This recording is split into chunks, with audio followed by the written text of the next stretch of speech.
ఇందులో అమ్మవారి యొక్క అనుగ్రహ ప్రసాదం గురించి చెప్తున్నారండి. అయితే ఒక్కరు మటుకు ఉంటారమ్మా. ఆ ఒక్కళ్ళు ఎవరయ్యా అంటే చెప్తున్నారు ఇక్కడ.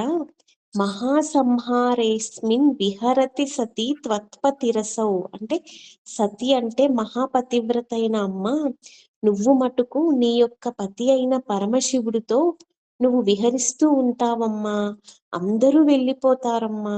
నువ్వే సృష్టించావు వాళ్ళందరినీ, అయినా కూడా వాళ్ళందరూ వెళ్ళిపోవలసిందే.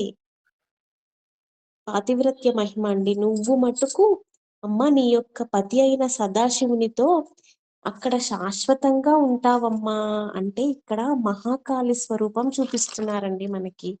మహాకాళి అంటే చూడండి ఇక్కడ గుర్రెలను మెడలో వేసుకొని ఉంటుంది కాళీ స్వరూపం. అంటే దాని అర్థం ఏమిటి? ఆమె చూపిస్తుందన్నమాట. ప్రతి జీవికి కూడా చూపిస్తుందమ్మ. ఎప్పుడో అప్పుడు నువ్వు ఇక్కడికి చేరవలసిన వాడివే. ఈ పుర్రెలాగా మారిపోయి ఇక్కడికి చేరిపోతావు. మృత్యువు అనివార్యం. తప్పకుండా జరిగి తీరవలసిందే. ఇదంతా కూడా ఎలా జరుగుతుందంట? అమ్మవారి అనుగ్రహంతో అంతా జరుగుతుంది ఈ సృష్టిలో అని చెప్తున్నారనమాట. ఇదేనండి శ్లోకము.